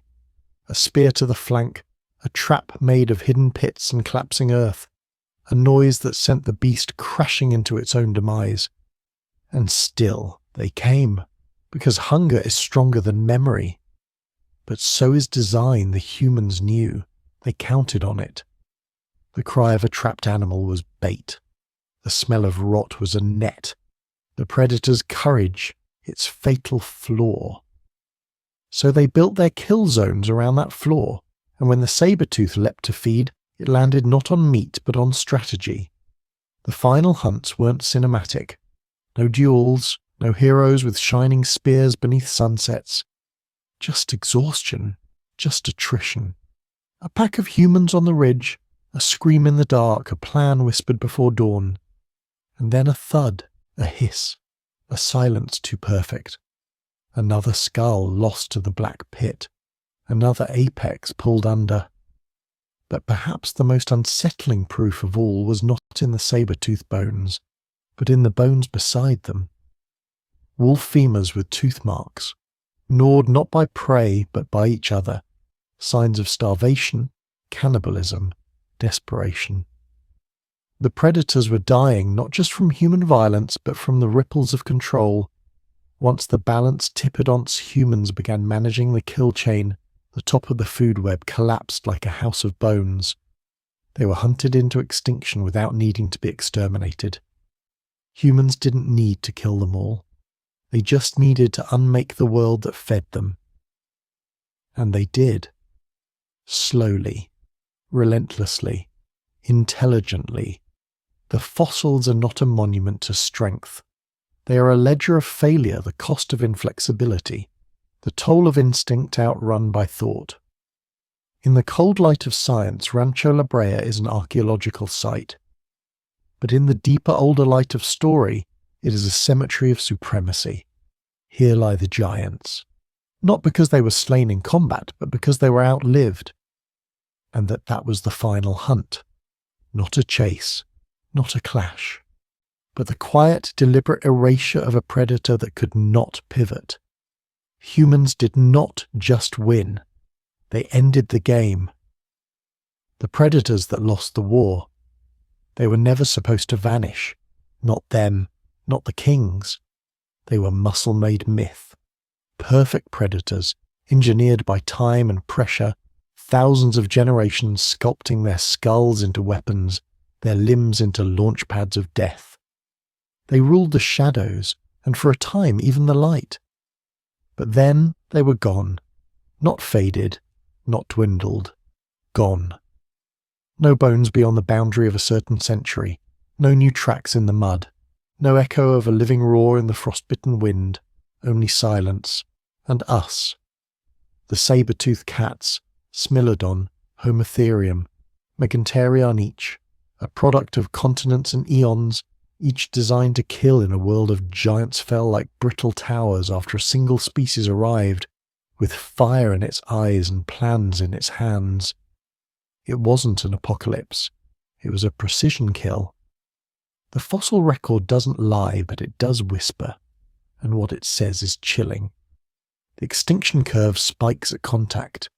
Wherever humans arrive, the predators begin to disappear. In the Americas, in Eurasia, in Australia. The patterns repeat. Saber-tooths had survived ice ages, droughts, volcanic winters, but they could not survive us. Why? Because we were different. We were not teeth. We were thought, and thought can change the board faster than claws can cut across it. For all their ferocity, saber-tooths had one plan ambush: attack, consume, the same sequence written in their DNA, the same rules followed regardless of prey. But humans? We rewrote rules, we studied their habits, baited their instincts, turned their strengths into traps. It was not war in the traditional sense. There were no pitched battles, no climactic duels. It was a slow, invisible war fought in migration routes, in firelit valleys, in the timing of hunts and the placement of traps. It was not just strength versus strategy. It was instinct versus intelligence. An instinct, no matter how sharp, doesn't evolve fast enough when every generation of your enemy adapts faster than the last. We didn't just hunt predators, we outcompeted them. They needed megafauna, bison, camels, mammoths. We needed options. They hunted in cycles. We hunted with foresight. They defended territory. We moved territory. And the result was not mutual survival. It was a replacement. There are bones that show the last attempts. Smilodon bones with healed injuries from spears. Lines with fractures, withered joints, signs of desperate chases. Toothwear suggesting starvation. Cannibalized cubs. They didn't go quietly, but they went. And fast. Some vanished within a few thousand years of human arrival. In evolutionary terms, that's a blinker species that had reigned for millions, raised before the campfires even cooled. Not because we were more violent, but because we were more surgical. The extinction wasn't a bloodbath. It was a shift in the laws of nature. Until then, the apex role had always been earned with claws. Now, it would be won with cognition. A new predator had emerged, one that killed less by tooth and more by design. The saber-tooths were not weak. They were simply outdated. Evolution had made a bet on muscle, on fang, on instinct. But somewhere in the Pleistocene, nature rolled the dice again, and out came fire, language, memory, story. We didn't evolve to overpower them physically, we evolved to circumvent them. And when we did, the world changed. Ecologies collapsed. Food chains restructured. The silence of extinct predators echoed across continents. And we remained, carrying their bones, carving their forms into caves, telling stories of monsters with golden eyes and teeth like knives. We remembered them, but we did not resurrect them. Because deep down, we knew this was not their world anymore. They had lost the war, not in battle, but in relevance. The final predators were not those with claws, they were those who could see the future and shape it. And now, as we stand surrounded by metal screens and signals, as the only apex left, we must ask ourselves what they could not. Can we evolve fast enough to avoid their fate? Because intelligence may overpower instinct, but only until it forgets the cost. Cooperative killing. It didn't begin with conquest. It began with fear. Not the kind you run from, but the kind you organize against. In the beginning we were meat. Frail, slow, skin-thin bipeds caught between colder nights and hungrier eyes. We ran, we hid, we lost. But one night, around some flickering firelight, someone didn't run. They waited. They watched, and more importantly, they remembered. That's where everything changed. Because a memory is not just a record, it's a tool it sharpens across retellings. It spreads, and when shared it becomes more than a thought. It becomes a strategy. We were never faster, never stronger, never sharper. But we multiplied minds, and something ancient broke open. The shift wasn't dramatic. It didn't roar or pounce. It whispered in small things. A child placing stones around a sleeping ring.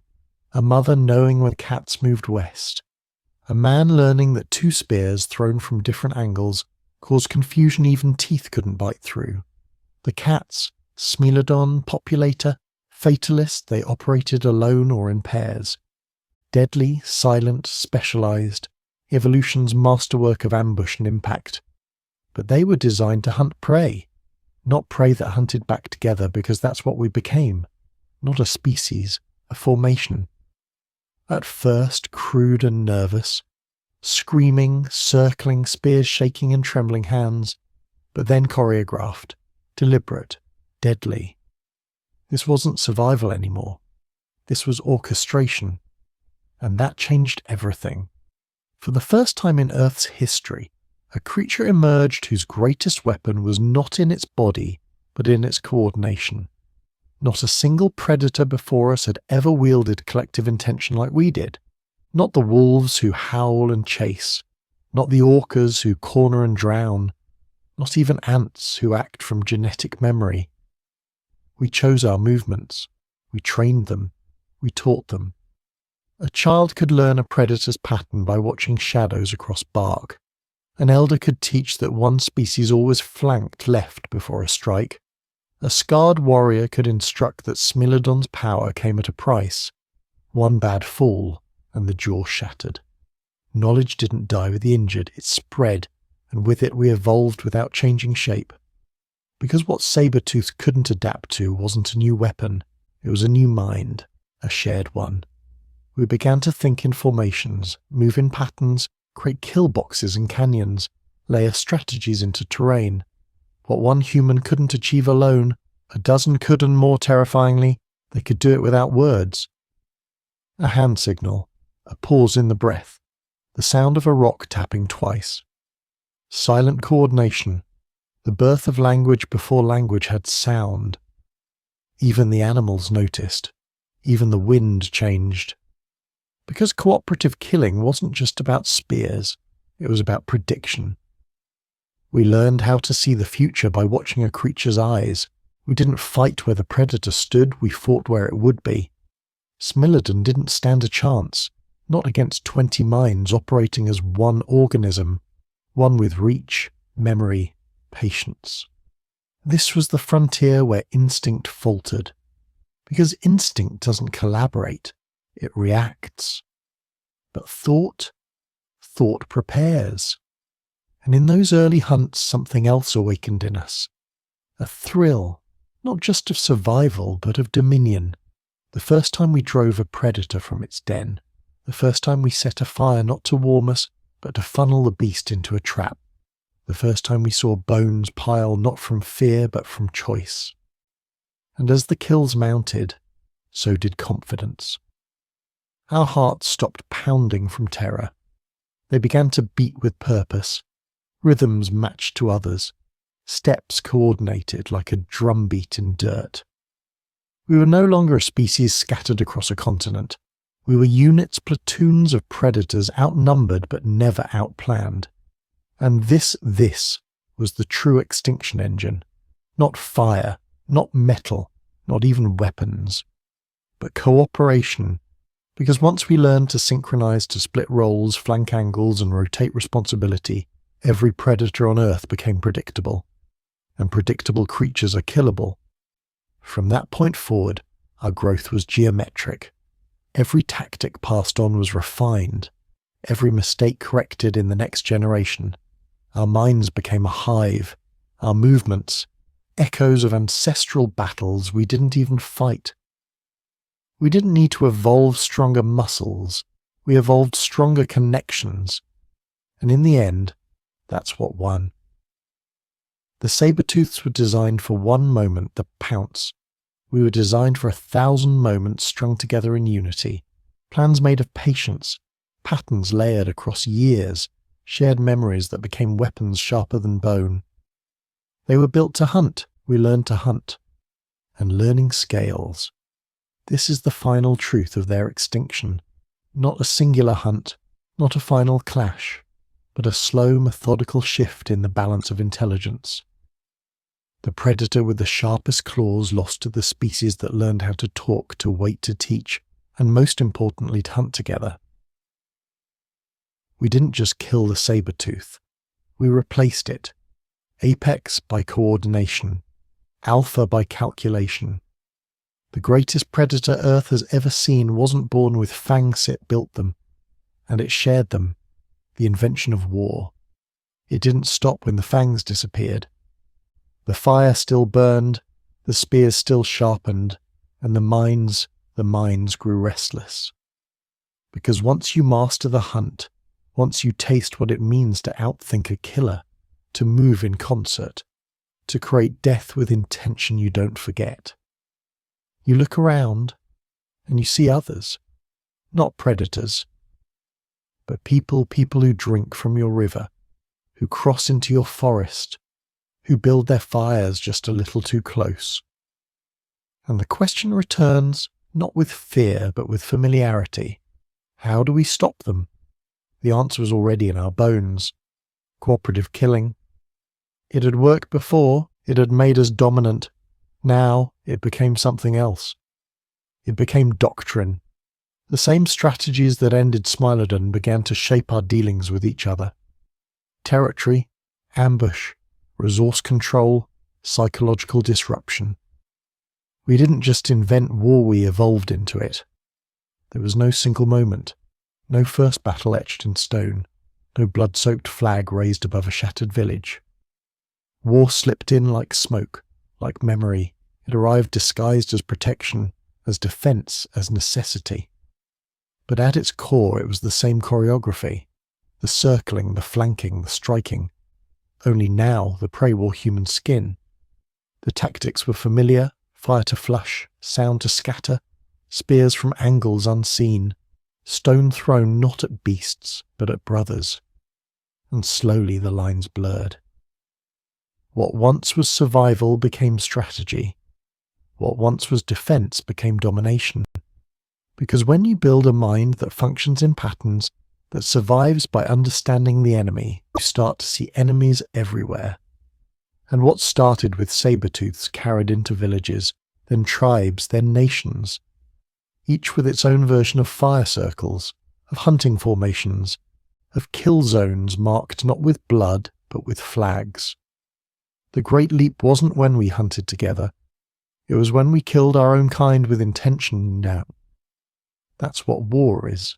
Not chaos, not rage, not instinct. War is a system built from the architecture of the hunt. It took all the lessons we learned staring into predator eyes and turned them inward. We knew how to study movement, so we tracked camps, not paw prints. We knew how to isolate prey, so we broke alliances.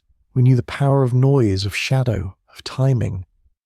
So we used drums, used dawn, used stories. Because war needed something else too, something the predator never had. Justification. We needed to believe we weren't the monster, even as we sharpened tools to split skulls like animal hides. So we told ourselves stories. About gods, about land, about rights and blood and sky. We took the cooperative killing machine and wrapped it in myth, in honour, in banners. But beneath the chants, beneath the glory, it was still the same movement. The slow, silent forming of a line. The sudden cry, the charge, the blood. It wasn't the invention of war that changed us. It was the acceptance of it, the way we normalized coordination for death. We built cultures around it, ceremonies, marches, feasts. We trained our children in its logic. We sang its rhythms into our histories. We named our heroes not by what they built, but by what they destroyed together. Because deep in our memory, deep in that dark forest where the fire once burned bright, we remember that unity saved us, that shared minds overcame monsters. But we never asked what happens when the monster looks like you. War answered that question with fire, with formation, with precision. It made the predator extinct and made us its successor. And in our hands its legacy grew teeth of iron. No longer thrown spears, but engineered arrows, then bronze, then gunpowder, then steel. But the shape was always the same. A circle of minds trained to move together, to think together, to kill together. And if you look closely, you can still see it. In the drone strike pattern, in the naval fleet formation, in the raid plan, the ambush, the algorithm. We call it strategy. We honour it in textbooks. But it began in silence around a fire, when we first learned to corner the beast. The truth of war is that it's not a flaw. It's a feature, born not from cruelty but from cooperation pushed to its edge.